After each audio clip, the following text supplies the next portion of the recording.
In this chapter, we're going to look at some styling options for your Telerik UI for .NET MAUI controls.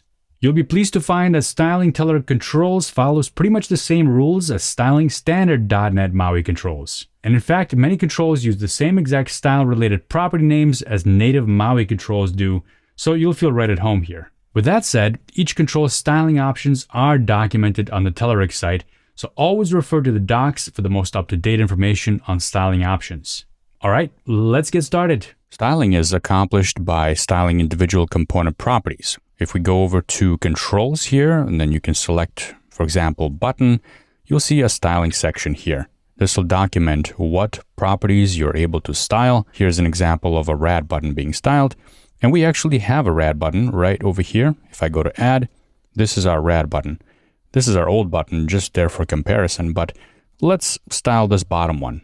You can find that view under views, backlog pop-ups, and add item pop-up, and then scroll down. Here's our Telerik rad button. The examples here are styling the border thickness and border color. And I'm just going to take this example exactly as it is so we can see what kind of effect it's going to have. And I'm going to paste it right over here. We go to add, and you'll see now that we have controlled border thickness. Notice that we have 6 applied to the left side and the bottom side, and 2 applied to the right and top. So you can control them per side, and then the color as well.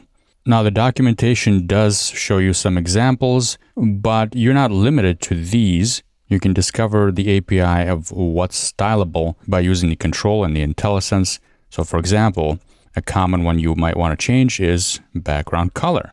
And I'm just going to make it really obvious, even though it's not going to be pretty. I'm going to make that red. And now our button has a red background. We can keep going with this and just use the regular style options that MAUI provides. For example, let's make the text color blue. Let's make the font size 30 and font attributes. Let's make it italicized.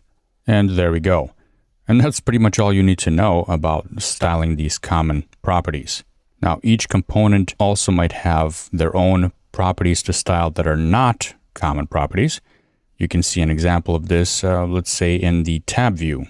And if we go to tab view, you'll discover that it has some extra properties that you can style because a tab view is made up of several different sections like the header and the items, and each one of them can also be styled. We also have a tab view on the details page right here, and this is just the default style. We can experiment with the header style by using this documented example that changes the background color and the border color of the tab view header. Let's head over to the details page. This is where we have the tab view, and I'm just going to paste what I copied right over here to make it really obvious. And you can see that the styles are being applied to the header of our tab view. In the previous lesson, we saw an example of how to style controls using inline style properties. But you can also extract these inline styles and make them applicable across multiple components. This will ensure some kind of consistency between your styling options for similar controls. For example, we have this rad button that we styled in the previous lesson, and we've applied all these styles locally. I'm going to remove these styles from here and just leave the rad button bare the way it was in the beginning. Now, to style this, you can go up here to resources or create a resources section if you don't have one. This page happens to already have a resources section, and there's a resource dictionary with style objects inside. So we can create a new style object, and we need to give it a target type. And the target type will be your Telerik control that you're trying to style. For example, we're going to style the rad button. And then inside, we're going to provide a setter for property. The property we want to style? Well, that's pretty convenient and gives you a list right over here. Let's go for background color. And the value. Value is also being helped out with IntelliSense. Let's pick something we haven't picked before. Let's go with green. And now we're going to see that our button has a green background that's coming from the resource dictionary that we provided on this pop-up. Now, if you put styles here in this pop-up page, this style is going to be applicable to only the buttons that are on this page. You can, however, take this style and put it in a more global scope. So I can take the same style here and cut it out of here. And let's go over to resources and then styles. You'll see this global styles XAML file.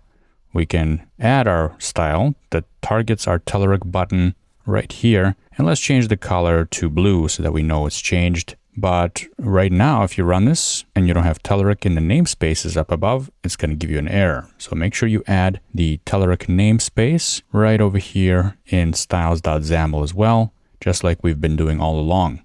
Okay, and now if we take a look at our pop-up, you'll see that our button has a blue background. And now anywhere in our application that we're going to use a red button, it's going to get that blue background, which may not necessarily be what you want, but that's what you're getting. So make sure you can live with that color. But the nice thing is that now that the style is global, you only have one place to change it if you change your mind, right over here.